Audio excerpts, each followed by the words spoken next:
Hello friends, branding ഇൻസെൻസു episode 16 Malayalam explanation ആയിട്ട് ഞാൻ വന്നിരിക്കുകയാണ്. അങ്ങനെ നയോന ആകെ വിമ്മിഷ്ടടിച്ച് നിലത്ത് വീഴുന്ന ടൈമിൽ അങ്ങോട്ടെത്തുന്ന യുൻഹോ ഇവളെ ഹെൽപ്പ് ചെയ്യുന്നുണ്ട്. ഇവനാണെങ്കിൽ ദേഷ്യത്തിൽ മിസ്റ്റർ ചായയോട് എന്തിനാ ലൈറ്റ് ഒക്കെ ഓഫ് ചെയ്തതെന്ന് ചോദിക്കുന്നുണ്ട്. മിസ്റ്റർ ചായക്കാണെങ്കിൽ ഒന്നും മനസ്സിലാകുന്നില്ല. ആ ടൈമിൽ നയോനയാണെങ്കിൽ മിസ്റ്റർ ചായയോട് പുറത്തു പോകാൻ പറയുന്നുണ്ട്. നേരത്തെ യുൻഹോ നയോനയുടെ ശരീരത്തിലായിരുന്നല്ലോ. ആ ടൈമിൽ ലൈറ്റ് ഒന്നും ഇല്ലാത്തപ്പോൾ ഇതേ ഒരു അനുഭവം യുൻഹോയ്ക്ക് നേരിട്ടിരുന്നു. അന്ന് യുൻഹോ ചോദിച്ചപ്പോൾ നയോന ഒരു തമാശ മട്ടേനെ പറഞ്ഞത് എന്താണ്, ഇവിടെ ഗോസ്റ്റ് ഉണ്ട് എന്നൊക്കെയാണ്. പക്ഷെ ആക്ച്വലി അത് യുൻഹോയ്ക്ക് അറിയായിരുന്നു. അതുകൊണ്ടാണല്ലോ ഇവൻ ഓടി എത്തിയത്. ഇതെങ്ങനെയാ അറിയാം, എങ്ങനെ മനസ്സിലായി എന്ന് നയോന ചോദിക്കുമ്പോൾ എനിക്കറിയാമായിരുന്നു എന്ന് പറയുന്ന യുൻഹോ അവിടെ നിന്നും പോകാൻ നോക്കുമ്പോൾ ഇവൾ കുറച്ചു നേരം അവിടെ നിൽക്കാൻ പറയാണ് ഇവളുടെ കൂടെ. അങ്ങനെ ഇവർ രണ്ടുപേരും ഇരിക്കുന്നിടത്ത് വെച്ചിട്ടാണ് എപ്പിസോഡ് സ്റ്റാർട്ട് ചെയ്യുന്നത്. അങ്ങനെ പിറ്റേ ദിവസം ഓഫീസിൽ എല്ലാവരും അറിയുന്നുണ്ട്, അതായത് നയോന തിരിച്ച് മാർക്കറ്റിംഗ് മാനേജർ പൊസിഷനിലേക്ക് വരുന്നുണ്ടെന്നും പിന്നീട് നയോന ഭയങ്കര ആറ്റിറ്റ്യൂഡ് ഇട്ട് ഓഫീസിലേക്ക് വരുന്നതും നയോന മാത്രമായിരിക്കില്ല, ഇവൾ അണ്ടർഡോഗ് ടീമിലേക്ക് പോയപ്പോൾ ഇവളുടെ കീഴിലുള്ള സ്റ്റാഫിനെ ഇവർ റിസൈൻ ചെയ്ത് വിട്ടിട്ടുണ്ടായിരുന്നല്ലോ. അവരെയും കൂട്ടിയിട്ടാണ് നയോന ഇപ്പോൾ ഓഫീസിലേക്ക് വരുന്നത്. മിസ്റ്റർ നാമിനെ ഒക്കെ നല്ലവണ്ണം ഒന്ന് നോക്കി ഇവള് നേരെ പോകുന്നത് സിഇഒ ലേഡിയുടെ അടുത്തേക്കായിരിക്കും. സിഇഒ ആണെങ്കിലോ കൺഗ്രാറ്റുലേഷൻസ് ഒക്കെ പറഞ്ഞതിന് ശേഷം അണ്ടർഡോഗ് ടീമിനെ എന്ത് ചെയ്യാനാ ഉദ്ദേശിക്കുന്നതെന്ന് ചോദിക്കുമ്പോൾ നയോന അതിന് മറുപടി പറയുന്നത് കമ്പനിയിൽ ഓരോരുത്തർക്കും ഓരോ സ്ഥാനം ഇല്ലേ എന്നാണ്. അതിനുശേഷം നയോനയാണെങ്കിൽ അണ്ടർഡോഗ് ടീമിലേക്ക് വരുമ്പോൾ ലീയും ലെക്സും ജെന്നിയും ഒക്കെ ഇവളെ പൂമാലയിട്ട് സ്വീകരിക്കുന്നുണ്ട് കേട്ടോ. അതായത് ഇവർ ഭയങ്കര ഹാപ്പി ആയിരിക്കും. കാരണം അണ്ടർഡോഗ് ടീമിലുണ്ടായിരുന്ന നയോന ടീം 1-ലെ മാർക്കറ്റിംഗ് മാനേജറായിട്ട് മാറുമ്പോൾ തീർച്ചയായും ആ ടീമിലുള്ള മറ്റംഗങ്ങളും ആ ടീമിലേക്ക് മാറുമല്ലോ. അതായത് ഇവർക്ക് അണ്ടർഡോഗ് ടീമിൽ നിന്നും ടീം 1-ലേക്ക് പോകാൻ ഒരു അവസരം കിട്ടില്ലോ എന്നൊക്കെ ആലോചിച്ചിട്ടാണ് ഇവർ ഭയങ്കര ഹാപ്പി ആയിട്ട് ഇരിക്കുന്നതും. ഇവരത് നയോനയോട് ചോദിക്കുന്നുണ്ട് കേട്ടോ. എന്നാൽ ഇത് കേൾക്കുമ്പോൾ നയോനയ്ക്ക് ഒരു ചിരിയാണ് വരുന്നത്. ഇവളാണെങ്കിൽ നിങ്ങളുടെ ആഗ്രഹം കൊള്ളാം, അല്ല ഈ ഒരു കുറച്ച് പ്രൊജക്ട് ചെയ്തു എന്ന് വിചാരിച്ച് നിങ്ങൾ എന്താ വിചാരിച്ച് എന്റെ കൂടെ ടീം 1-ലേക്ക് വരാൻ പറ്റുമെന്നോ? അങ്ങനെ ചെയ്തിട്ടുണ്ടെങ്കിൽ പിന്നെ ഈ കമ്പനിക്ക് എന്തെങ്കിലും ഒരു സ്റ്റാൻഡേർഡ് ഉണ്ടോ? നിങ്ങൾക്ക് നിങ്ങളുടെ സ്ഥാനം ഇതുവരെ മനസ്സിലായിട്ടില്ല എന്നൊക്കെ പറഞ്ഞ് ഇവള് വളരെ മോശമായിട്ട് ഇവരോട് സംസാരിക്കുന്നുണ്ട് കേട്ടോ. അപ്പൊ ലെക്സ് ആണെങ്കിലോ കണ്ടില്ലേ, ഇതെല്ലാം ഇവരുടെ ആക്ടിങ് ആയിരുന്നു. പഴയ പൊസിഷനിൽ എത്തിയപ്പോൾ ഇവർക്ക് നമ്മളെ ഓർമ്മ പോലും ഇല്ലേ എന്ന് പറഞ്ഞ് ലെക്സ് അവിടെ സംസാരിക്കുന്നുണ്ട്. അങ്ങോട്ട് വരുന്ന യൂമി ആണെങ്കിൽ നീ യുൻഹോയെ ഉപയോഗിച്ച് എന്നെ ട്രാപ്പാക്കാൻ നോക്കുകയായിരുന്നുവല്ലേ എന്ന് ചോദിക്കുന്നുണ്ട്. അപ്പൊ നയോനയാണെങ്കിൽ ഗുഡ് ലക്ക് എന്ന് പറഞ്ഞിട്ടാണ് അവിടെ നിന്നും പോകുന്നത്. അതായത് ഇവള് ടീം 1-ലേക്ക് ആയപ്പോൾ പറയണ്ടല്ലോ യൂമി അണ്ടർഡോഗ് ടീമിലേക്ക് മാറിയിട്ടുണ്ട്. മാഡം രാവിലെ എന്നെ കൂടി വിളിക്കായിരുന്നില്ലേ എന്ന് പറഞ്ഞ് യുൻഹോ അങ്ങോട്ട് വരുന്നതും നയോന മൈൻഡ് ചെയ്യാതെ അവിടെ നിന്ന് പോവുകയാണ്. യൂമി ആണെങ്കിലോ ആകെ ദേഷ്യത്തില് യുൻഹോയെ ചീത്ത വിളിക്കുന്ന ടൈമില്, അതായത് ശരിക്കും നയോനയാണ് പണി ഒപ്പിച്ചത്. പക്ഷേ അന്ന് നയോന യുൻഹോയുടെ ശരീരത്തിലായിരുന്നല്ലോ. ഇതെല്ലാം കേൾക്കുന്ന യുൻഹോയാണെങ്കിൽ അതെ നിങ്ങൾക്ക് ആള് മാറിപ്പോയി, ശരിക്കും അത് ഞാനായിരുന്നില്ല, അതേ മുകളിലേക്ക് ഇപ്പൊ കയറിപ്പോയില്ലേ, അങ്ങോരായിരുന്നു എന്ന് ഇവൻ പറയുന്നുണ്ട്. ആ ടൈമിൽ തന്നെ നയോന കമ്പനിയിൽ ഒരു മീറ്റിംഗ് വെക്കുന്നുണ്ട്. ആ മീറ്റിംഗിലേക്ക് വരുന്ന മിസ്റ്റർ നാമിനെയാണെങ്കിൽ ആ പരിസരത്തേക്ക് അവൾ അടുപ്പിക്കുന്നില്ല കേട്ടോ. ഞാൻ ഇവിടെ ആബ്സെന്റ് ആയ ടൈമിൽ ഒരാൾ പോലും വർക്ക് മര്യാദയ്ക്ക് ചെയ്തിട്ടില്ല, അണ്ടർഡോഗ് ടീം മാത്രമേ നന്നായിട്ട് വർക്ക് ചെയ്തിട്ടുള്ളൂ എന്ന് ഇവള് പറയുന്നതും അണ്ടർഡോഗ് ടീമിലുള്ള എല്ലാവരും ഒന്ന് പൊങ്ങുന്നുണ്ട്. ആ ടൈമില് എന്ന് വിചാരിച്ച് നിങ്ങൾ നന്നായിട്ട് ചെയ്തു എന്ന് ഞാൻ പറഞ്ഞില്ല എന്ന് പറഞ്ഞ് ഇവളപ്പം തന്നെ ഒന്ന് അടിച്ച് താഴ്ത്തുന്നുണ്ട്. അതിനുശേഷം ഓരോ പ്രൊജക്ട് എടുത്ത് ഓരോ ടീമിനായിട്ട് ഇവള് വീതിച്ചു കൊടുക്കുന്നുണ്ട്. നല്ല നല്ല ബ്രാൻഡിന്റെ വരുമ്പോൾ അണ്ടർഡോഗ് ടീമിലുള്ളവർ അത് ഞങ്ങൾക്ക് വേണം എന്നൊക്കെ പറയുന്നുണ്ട്. പക്ഷെ ഇവളത് ശ്രദ്ധിക്കുന്നേ ഇല്ല. അതിനുശേഷം ഏറ്റവും മോശപ്പെട്ട ഒരു പ്രൊജക്ട് വരുമ്പോൾ അത് മിസ്റ്റർ നാമിന് കൊടുക്കുമ്പോൾ മിസ്റ്റർ നാമിന് ശരിക്കും ദേഷ്യം വരുന്നുണ്ട്. അതിനുശേഷം ഞങ്ങൾക്കൊന്നും ഇല്ലേന്ന് യുൻഹോ ചോദിക്കുമ്പോൾ ഏറ്റവും മോശമായിട്ടുള്ള ഏതോ ഒരു പണ്ടത്തെ ഹോട്ടലിന്റെ ഒരു റീബ്രാൻഡിങ് പ്രൊജക്റ്റാണ് ഇവർക്ക് കൊടുക്കുന്നത്. ഇത് കാണുന്ന ലീ ആണെങ്കിൽ ഈ ഹോട്ടലിൽ ഇപ്പൊ കച്ചവടം പോലും ഇല്ല, ഒരു നല്ല ബ്രാൻഡിങ്ങിന്റെ പ്രൊജക്ട് ചെയ്ത് ടീം 1-ലേക്ക് എങ്ങനെയെങ്കിലും പോവാന്ന് വിചാരിച്ച അതിനും സമ്മതിക്കില്ല എന്ന് പറയുന്നുണ്ട്. അതുപോലെ നയോന അവൾക്ക് വേണ്ടിയും ഒരു നല്ല ബ്രാൻഡിംഗ് ഉള്ള പ്രൊജക്ട് എടുക്കുന്നുണ്ട്. യൂമി ആണെങ്കിലും ആകെ ദേഷ്യപ്പെട്ടിരിക്കുന്നതും യുൻഹോയാണെങ്കിൽ എല്ലാവരെയും സമാധാനിപ്പിക്കുന്നുണ്ട്.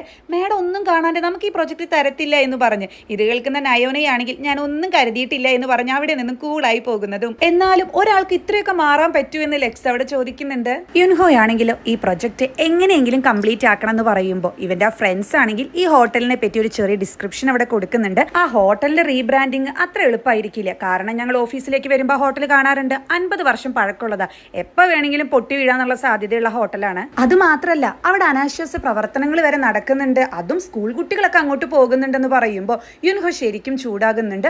അങ്ങനെയെങ്കിൽ ഇത് പോലീസിലൊക്കെ റിപ്പോർട്ട് ചെയ്യണമെന്ന് പറഞ്ഞ് അപ്പൊ ഇവര് ചോദിക്കുന്നുണ്ട്, അതായത് നിങ്ങൾക്ക് ഇട്ടിട്ട് മാഡം ശരിക്കും പണിതല്ലേ, അണ്ടർഡോഗ് ടീമിലുള്ളപ്പോൾ നിങ്ങളൊക്കെ നല്ല കമ്പനി ആയിരുന്നില്ലേ, ഇത് മനഃപൂർവ്വം മാഡം ചെയ്തതാ എന്നൊക്കെ. നയോനയാണെങ്കിലോ അവൾക്ക് HQ മോട്ടോഴ്സ് എന്ന് പറയുന്ന ഒരു കമ്പനിയുടെ റീബ്രാൻഡിംഗ് ആണല്ലോ കിട്ടിയിരിക്കുന്നത്. അവളെ കമ്പനിക്കാരെ വിളിക്കുമ്പോൾ അവര് പറയുന്നത് ഞങ്ങൾ ഡയറക്ടർ ഹാനിനോട് സംസാരിക്കാം എന്നാണ്. അതായത് അവർക്ക് എന്തോ ഇവളുടെ കാര്യത്തിൽ വലിയ താല്പര്യമില്ലാത്ത പോലെ. അപ്പൊ ഇവളാണെങ്കിൽ ഇപ്പൊ ഇതിന്റെ ചാർജ് എനിക്കാണെന്ന് പറഞ്ഞ് ഒരു മീറ്റിംഗ് സെറ്റ് ആക്കുന്നുണ്ട്. ഇതേ സമയം അണ്ടർഡോഗ് ടീമിലുള്ള ആളുകളാണെങ്കിലോ ഹോട്ടൽ വിസിറ്റ് ചെയ്യാൻ പോകുന്നതും ഈ ടൈമിൽ യൂമി ഇവരുടെ കൂടെ ഉണ്ടായിരിക്കില്ല. ഇവർ യൂമിയെ കോൾ ചെയ്യുന്നതും യൂമിയുടെ ഒരു മെസ്സേജ് വരുന്നുണ്ട്, എന്നെ വിളിക്കേണ്ട എന്ന് പറഞ്ഞ്. ഇത് കാണുന്ന യുൻഹോയാണെങ്കിൽ അവള് വരാതിരിക്കുക ഭേദമെന്ന് പറയുന്നതും പിന്നീട് ഇവരെ ഹോട്ടലിലേക്ക് പോകുമ്പോൾ അവിടുത്തെ ഹോട്ടലിന്റെ മുതലാളിയുടെ കൊച്ചുമകൾ പുറത്തേക്ക് വരുന്നുണ്ടായിരിക്കും. ഇവരാണെങ്കിൽ കാര്യങ്ങളൊക്കെ സംസാരിക്കുന്ന ടൈമിൽ ആ പെൺകുട്ടിക്ക് ഇതിനോട് തീരെ താല്പര്യം ഉണ്ടായിരിക്കില്ല. ഞാൻ ഇത് അന്നേ വിൽക്കാൻ പറഞ്ഞതെന്ന് പറഞ്ഞിട്ട് കൂളായി അവിടെ നിന്നും പോകുന്നതും ലെക്സും ലീയും എന്തിന് യുൻഹോ വരെ ഞങ്ങളിത് ബ്രാൻഡിങ് ചെയ്യാനാണ് ഉദ്ദേശിക്കുന്നത്, ഞങ്ങളിത് സക്സസ്ഫുൾ ആയിട്ട് തന്നെ ചെയ്യുന്നൊക്കെ പറഞ്ഞ് ഒരുപാട് കൺവിൻസ് ചെയ്യാൻ ശ്രമിക്കുന്നുണ്ട്. പക്ഷേ ഈ പെൺകുട്ടിക്ക് ഒട്ടും താല്പര്യം ഉണ്ടായിരിക്കില്ല. ലാസ്റ്റ് നമ്മുടെ ജെന്നി വന്നിട്ട് നിങ്ങൾ റിക്വസ്റ്റ് ചെയ്തത് കൊണ്ടാണ് ഞങ്ങൾ ഇങ്ങോട്ട് വന്നത്, സോ നിന്റെ വായിലിരിക്കുന്നതൊന്നും കേൾക്കേണ്ട ആവശ്യം ഞങ്ങൾക്കില്ല എന്ന് പറഞ്ഞ് ഇവൾ നന്നായിട്ട് അങ്ങ് ഫയർ ചെയ്യുന്നുണ്ട്. അവസാനം പെൺകുട്ടിക്ക് കീ കൊടുക്കേണ്ട അവസ്ഥ വരികയാണ്.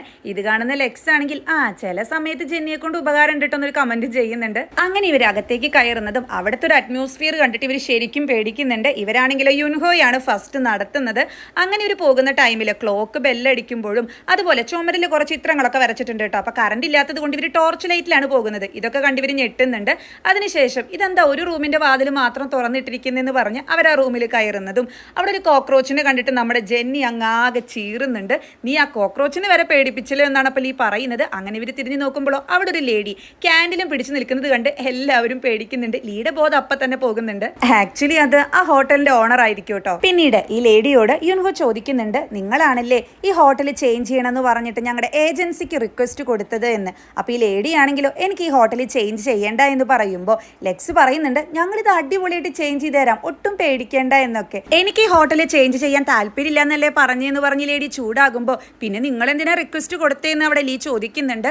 ആ ടൈമിൽ ഈ ലേഡി ആണെങ്കിൽ ആകെ ചൂടായിട്ട് ഇവരവിടെ നിന്ന് ഗെറ്റ് ഔട്ട് അടിക്കുന്നുണ്ട്. നയോനയാണെങ്കിലോ പിന്നീട് HQ മോട്ടോഴ്സും ആയിട്ട് ആ ഒരു മീറ്റിങ്ങിന് പോകുന്ന ടൈമിൽ നിങ്ങളല്ലല്ലോ ഈ പ്രൊജക്റ്റിൽ ഉണ്ടായിരുന്നത്, ഇപ്പൊ എന്താ ഈ ചേഞ്ച് വന്നേന്നൊക്കെ ചോദിക്കുന്നതും നിങ്ങളുടെ ഏജൻസിയും സെഗ് ഏജൻസിയും സെയിം തന്നെയല്ലേ, സോ നിങ്ങൾ ഡിസ്കസ് ചെയ്തിട്ട് അവസാനം ഒരു തീരുമാനം എടുത്താൽ മതി എന്നൊക്കെ ഇവർ പറയുന്നുണ്ട്. അതായത് ഇവർക്ക് വലിയ താല്പര്യമൊന്നുമില്ല നയോന ഇതിൽ വർക്ക് ചെയ്യുന്നത്. നയോനയാണെങ്കിൽ ഇപ്പൊ ഇതിന് ഇൻചാർജ് എനിക്കാണ്, ഞാൻ ഈ ഒരു പ്രൊജക്ട് എന്തായാലും ചെയ്തിരിക്കുമെന്ന് അവിടെ പറയുന്നുണ്ട്. ഇതേ ടൈമിൽ ഹോട്ടലിൽ നിന്ന് പുറത്താക്കിയ യുൻഹോയും മറ്റുമാകെ വിഷമിച്ചിരിക്കുന്നതും ആ ലേഡി ചൂടായ ടൈമിൽ എനിക്ക് നയോന മേഡത്തെ ഓർമ്മ വന്നേന്ന് ലെക്സ് അവിടെ പറയുന്നുണ്ട്. ആ ടൈമിലാണ് യുൻഹോയ്ക്ക് ഒരു മെസ്സേജ് വരുന്നതും ഞാൻ ആ ലേഡിയായിട്ട് ഒന്നുകൂടി സംസാരിക്കാന്ന് പറഞ്ഞ് ഇവൻ അവിടെ നിന്നും പോകുന്നുണ്ട്. എന്നാൽ ഉള്ളിൽ കയറുന്ന യുൻഹോയാണെങ്കിൽ ഫോൺ എടുത്ത് നേരെ വിളിക്കുന്നത് ഡയറക്ടർ ഹാനിനെ ആയിരിക്കും. ആള് കോൾ കാണുന്നുണ്ടെങ്കിലും കോൾ അറ്റൻഡ് ചെയ്യുന്നില്ല. ഇതേ ടൈമിൽ നയോനയോടാണെങ്കിലോ ഈ HQ മോട്ടോഴ്സിന്റെ ആൾക്കാർ ചോദിക്കുന്നുണ്ട്, ഈയിടെയായിട്ട് മാഡത്തിന്റെ സ്വഭാവം ഭയങ്കര മാറി എന്നൊക്കെയാണല്ലോ ഞങ്ങൾ കേട്ടതെന്ന്. ഇത് കേൾക്കുന്ന നയോനയാണെങ്കിൽ കുറച്ചൊക്കെ മാറ്റം വന്നു, പക്ഷേ ഇപ്പൊ ഞാൻ തിരിച്ചെന്റെ സ്വഭാവത്തിലേക്ക് തന്നെ വന്നു എന്ന് പറയുന്നതും ഇവൾക്ക് പെട്ടെന്ന് ഒരു തലവേദന വരുന്നുണ്ട്. അതായത് വരാറുള്ള അതേ തലവേദന തന്നെ അത് യുൻഹോയ്ക്കും വരുന്നുണ്ട്.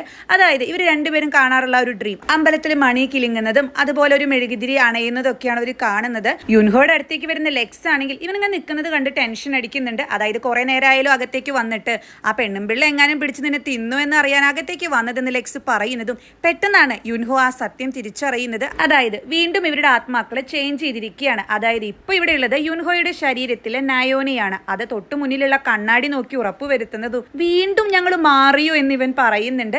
ഇത് കേൾക്കുന്ന ലെക്സിനൊന്നും മനസ്സിലാകുന്നില്ല.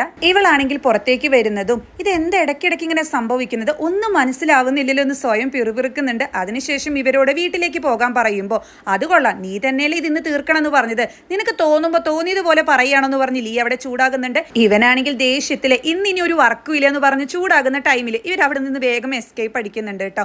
ആ ടൈമിലാണ് ഡയറക്ടർ ഹാനിന്റെ മെസ്സേജ് യുൻഹോയുടെ ഫോണിലേക്ക് വരുന്നത്. അതായത് യുൻഹോയുടെ ശരീരത്തിലുള്ള നയോന കാണുന്നത് എന്താണ്, ഡയറക്ടർ ഹാനിന്റെ മെസ്സേജ് ആണ്. അതായത് ഞാൻ പറഞ്ഞതിനോട് നിനക്ക് അപ്പോൾ ഓക്കെ ആണല്ലേ എന്നായിരിക്കും ആദ്യത്തെ മെസ്സേജ്. രണ്ടാമത്തെ മെസ്സേജ് എനിക്കറിയാവുന്ന കാര്യമൊക്കെ ഞാൻ പറഞ്ഞു തരാം, പക്ഷെ കുറച്ച് കണ്ടീഷൻസ് ഉണ്ടെന്നായിരിക്കും രണ്ടാമത്തെ മെസ്സേജ്. ഇത് കാണുന്ന നയോനയാണെങ്കിൽ ഡയറക്ടർ ഹാനിന്റെ കയ്യിൽ നിന്നും യുൻഹോ എന്തോ അറിയാൻ ശ്രമിക്കുന്നുണ്ട്. അതുകൊണ്ടാണല്ലോ ഇങ്ങനെ ഒരു മെസ്സേജ് വന്നത്, അതെന്തായിരിക്കും എന്ന് അവിടെ ആലോചിക്കുന്നുണ്ട്. ഇതേ ടൈമിൽ മീറ്റിംഗ് ഹാളിൽ ഇരിക്കുന്ന നയോന, അതായത് നയോനയല്ല യുൻഹോ, ഇവനാണെങ്കിൽ താനിത് എവിടെയാന്നുള്ള രീതിയിൽ അന്തം വിട്ടിരിക്കുന്നതും HQ മോട്ടോഴ്സിലാണ് മാഡം എന്ന് ഇവർ പറയുന്ന ടൈമിലാണ് യുൻഹോക്ക് ഈ പേര് കേൾക്കുമ്പോൾ ഒരു കാര്യം ഓർമ്മ വരുന്നുണ്ട്. അതായത് നേരത്തെ ഹോട്ടലിന്റെ ഉള്ളിൽ വെച്ചിട്ട് ഇവൻ ഡയറക്ടർ ഹാനിനെ വിളിച്ചിരുന്നു.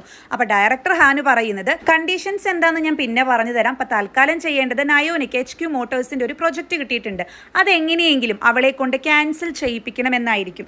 ഇതിന് ശേഷമായിരിക്കണം ഇവർ തമ്മിൽ ആത്മാക്കൾ ചേഞ്ച് ചെയ്തത്. എന്തായാലും യുൻഹോക്ക് ഈ ഒരു കാര്യം ഓർമ്മ വരുന്നുണ്ട്. ഇത് ഓർമ്മ വരുന്ന യുൻഹോയാണെങ്കിൽ ഇവരോട് എനിക്ക് ഈ പ്രൊജക്ട് ചെയ്യാൻ താല്പര്യമില്ല എന്ന് പറയുകയാണ്. അതായത് നയോനയുടെ ശരീരത്തിലുള്ള യുൻഹോ. സോ ഇവിടെ വെച്ചിട്ടാണ് എപ്പിസോഡ് 16 അവസാനിക്കുന്നത്. അതായത് ആദ്യത്തെ പ്രാവശ്യം ആത്മാ ആത്മാക്കൾ ചേഞ്ച് ചെയ്തിട്ട് പിന്നീട് തിരിച്ച് പഴയ അവസ്ഥയിലേക്ക് വന്നപ്പോൾ ഇവിടെ വെച്ചിട്ടൊരു അവസാനമായി എന്നാണ് വിചാരിച്ചത്. എന്നാൽ വീണ്ടും ചേഞ്ച് വന്നിരിക്കുകയാണ്. അതായത് എന്തുകൊണ്ടാണ് ഇങ്ങനെ കണ്ടിന്യൂസ് ആയിട്ട് ചേഞ്ച് വരുന്നത് എന്നൊന്നും മനസ്സിലാക്കാതെ ഇനിയും ചേഞ്ചസ് ആവുമെന്ന് അറിയില്ല. സോ വേറൊരു രീതിയിലാണ് കേട്ടോ സ്റ്റോറി പോകുന്നത്.